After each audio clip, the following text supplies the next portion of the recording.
Hello, स्वागत है बच्चों आपका। अब प्रश्नावली 1.2 का प्रश्न है कि देखिए कि नीचे दिए गए कथन सत्य है या असत्य, कारण के साथ अपने उत्तर दीजिए। तो आपने कारण बताना, अगर सत्य है तो भी कारण बताना है, अगर असत्य है तो उसका भी आपने कारण बताना है। क्या है, देखिए पहला पार्ट है कि प्रत्येक अपरिमेय संख्या एक वास्तविक संख्या होती है, ये कारण बताना है। तो ये सत्य है आपका, क्या है ये सत्य, आंसर होगा इसका सत्य। अब सत्य है तो कैसे सत्य है उसका कारण बताना आपने। कारण क्या है इसका, देखिए कारण जो होगा इसका क्या होगा। तो देखिए ध्यान रखना आपने, जो वास्तविक संख्याओं में हमेशा परिमेय और अपरिमेय दोनों संख्याएं होती है। क्या होती है, दोनों संख्या होती है। तो आप देख सकते हैं वास्तविक संख्याओं में, वास्तविक संख्याओं में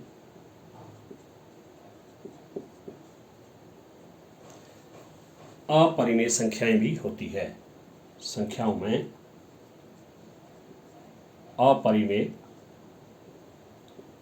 संख्याएं भी होती हैं।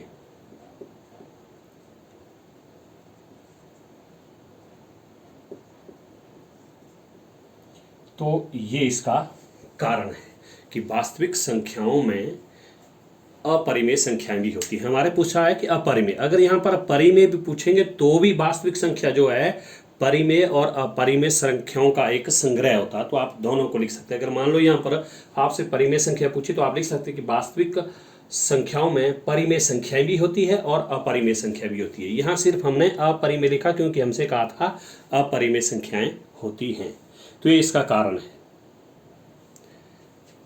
सेकेंड पार्ट है, देखिए कि संख्या रेखा का प्रत्येक बिंदु √m के रूप का होता है, जहां m एक प्राकृत संख्या है।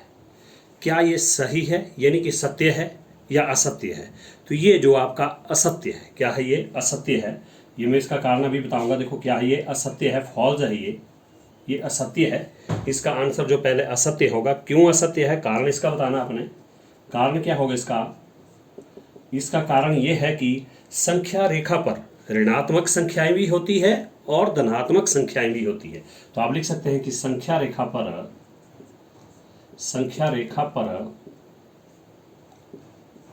ऋणात्मक और धनात्मक संख्याएं होती है।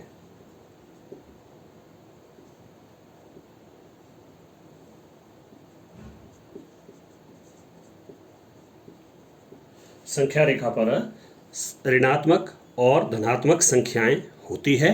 तो इसलिए क्या कह सकते हैं, इन्होंने कहा है कि प्रत्येक बिंदु पर, तो इसलिए आप लिख सकते हैं कि प्रत्येक बिंदु पर √m हो यह संभव नहीं है। तो आप लिख सकते हैं कि इसलिए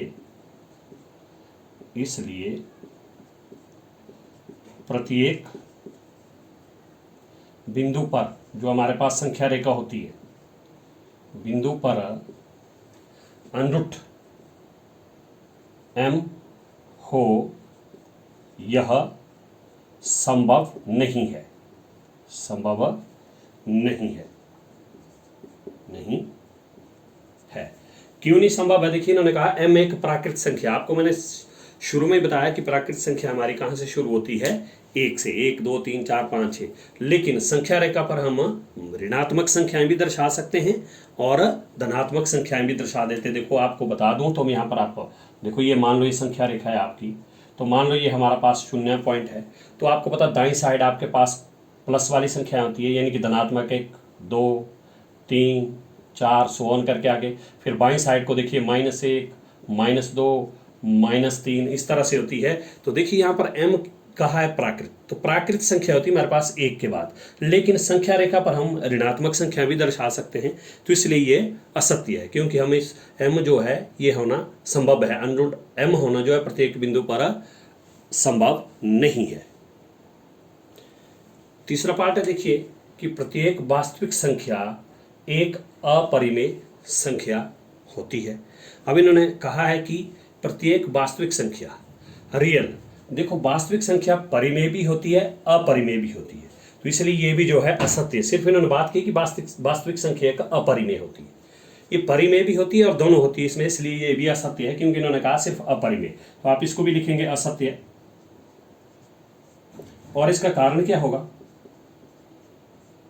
अब इसका कारण लिखेंगे तो कारण क्या होगा इसका? क्योंकि वास्तविक संख्याओं में, क्योंकि वास्तविक संख्याओं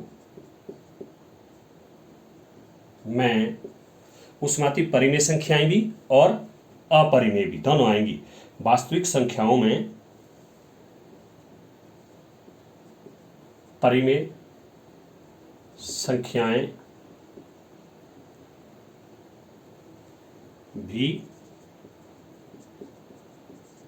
होती हैं। एक तो इसका ये कारण है, अगर लिखना चाहे तो आप लिख सकते हैं, ब्रैकेट में लिखना चाहे तो लिख सकते हैं कि वास्तविक संख्याओं में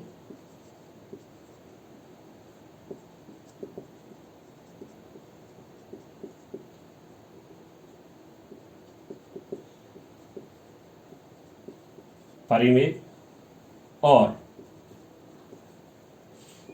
अपरिमेय दोनों संख्याएं होती है। परिमेय भी होती है और अपरिमेय भी, ये ध्यान रखना आपने।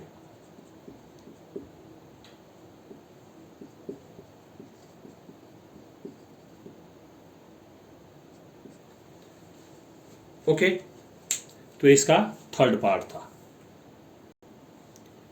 प्रश्न 2 है, देखिए, क्या सभी धनात्मक पूर्णांकों के वर्गमूल अपरिमेय होते हैं? यदि नहीं तो एक ऐसी संख्या के वर्गमूल का उदाहरण दीजिए जो एक परिमेय संख्या है। तो देखिए यहाँ प्रश्न पूछा पहला कि क्या सभी धनात्मक पूर्णांकों के वर्गमूल अपरिमेय होते हैं? सभी धनात्मक संख्याएं 1 से लेकर है, इन्होंने कहा है कि क्या सभी धनात्मक पूर्णांकों के वर्गमूल अपरिमेय होते हैं? तो ये पॉसिबल नहीं है, तो आप लिख सकते हैं नहीं। आप क्या लिखेंगे? नहीं सभी धनात्मक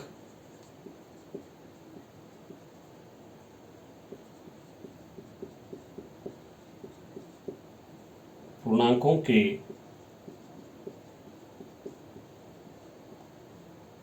वर्गमूल अपरिमेय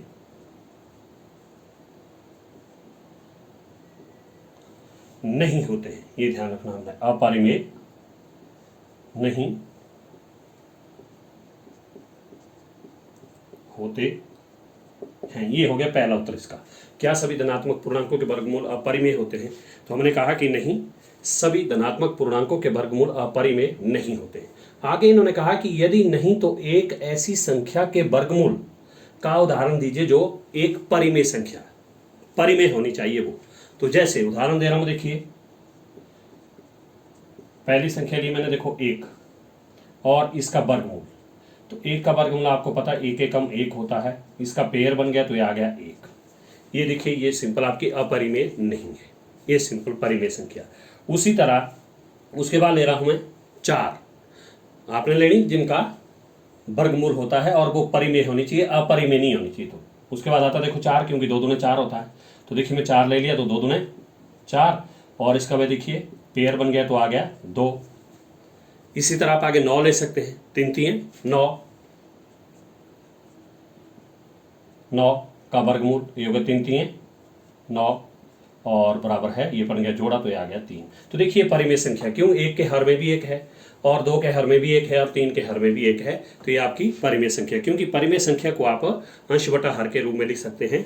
जरूरी नहीं आप 9 के बाद आप जो है 5 5 25 भी लिख सकते हैं, लेकिन लिखनी आपने कि वो अपरिमेय नहीं होनी चाहिए। अगर कहीं आप यहाँ पर √3 लिखते तो √3 का तो पेयर बनता नहीं है, तो वो आपकी अपरिमेय होगी, वो परिमेय नहीं होगी। किन्होंने कहा है कि एक ऐसी संख्या के वर्गमूल का उदाहरण दीजिए जो एक परिमेय हो, परिमेय होनी चाहिए। देखो 1 लिया मैंने, 1 का वर्गमूल 1 एकम 1 आ गया, अंश बटा हर में आप परिमेय संख्या लिख सकते हैं। उसी तरह √4 भी देखो 2 दूने 4, पेयर बन गया, आ गया 2, तो 2/1, क्योंकि इसके हर में 1 होता है, परिमेय होनी चाहिए। देखो तो ये इस तरह से आप इनको कर सकते हैं। ओके।